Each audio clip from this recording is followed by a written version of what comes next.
Executive order spree stretching into today. The focus going to be on climate change, a ban on new leases for oil and gas drilling and fracking on federal lands. Now, this follows the president's order last week revoking the permit for the Keystone XL Pipeline project. Well, our next guest was directly impacted by these orders. I want to bring in former Keystone XL Pipeline worker Neal Crabtree. Neal, good morning. Good morning. Thank you for having me. Well, first I want to say I'm so sorry about you losing your job on the pipeline. I know that you were one of the first groups to be let go. How are you doing? I'm doing fine right now. I'm just taking a few days to kind of get my thoughts together and see what the future holds for me. But it's nerve-wracking right now, and it's an uncertain time for me, and I think it's an uncertain time for the entire country. How are you and your friends, your colleagues, your co-workers, how are they handling this? I mean, I know a lot of you moved up to the area to work on the pipeline, and now this news with the stroke of a pen from President Biden. Yes, ma'am. I mean, you spend a lot of money, traveling and setting up in these communities you're going to be working, and then being told you lost your job and have to pack up and come home. It's financially tough sometimes, but the guys I work with, they're doing the best they can too. I mean, we've got people that haven't worked in almost a year, and we were really dependent on this project to provide for our industry, our families, insurance. We need projects like this all the time. Well, and it's we're talking just sad that sorry. Go ahead. Go ahead.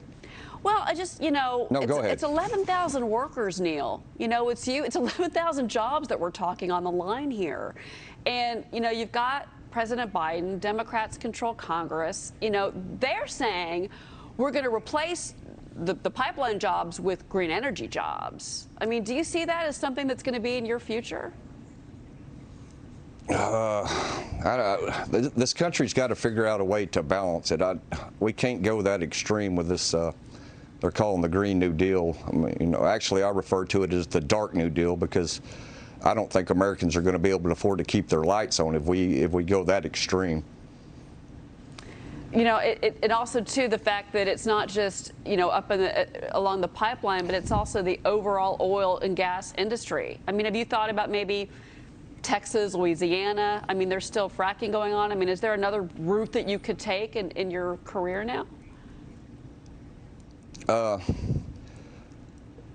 just afraid this is the beginning, with the cancellation of this Keystone XL. We've been fighting other projects for years that are getting canceled. I just think it's the beginning, and I'm worried about the future. I really am.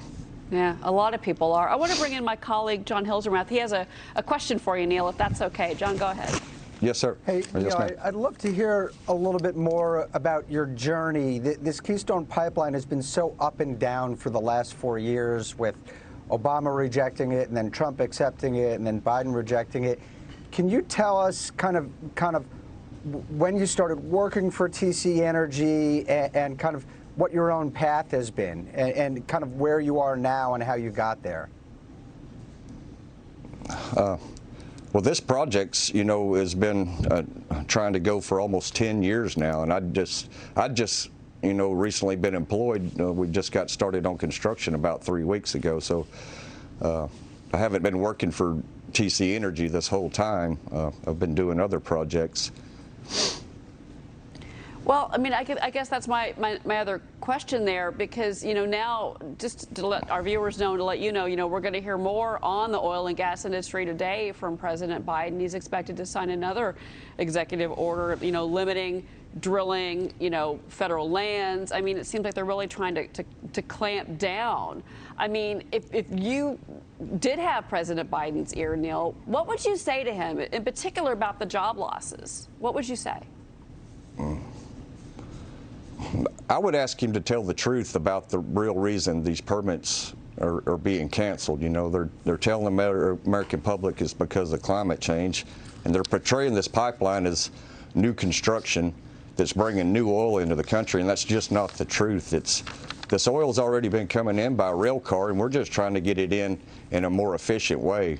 I look at it like this. You're trying to get water into your house by carrying it a bucket at a time out of a outside well. Let's put some Americans to work, and let's build some indoor plumbing. And I mean, if you can transport it cheaper, I mean, the benefits directly are passed on to the American people. Well, Neal, I would say that it's safer by pipeline, and I think that's what you're kind of alluding to here.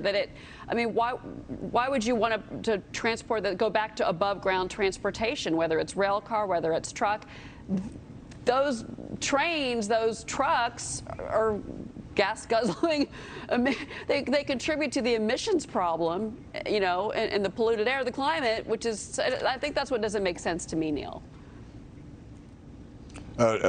It doesn't make sense to a lot of people, but I mean, you're absolutely right about that. I mean, there's been articles written about the amount of traffic on these rails that are bringing this oil in. It's a huge safety concern. You've got a long black train with a cloud of smoke coming out of it versus a pipeline underground that you never see.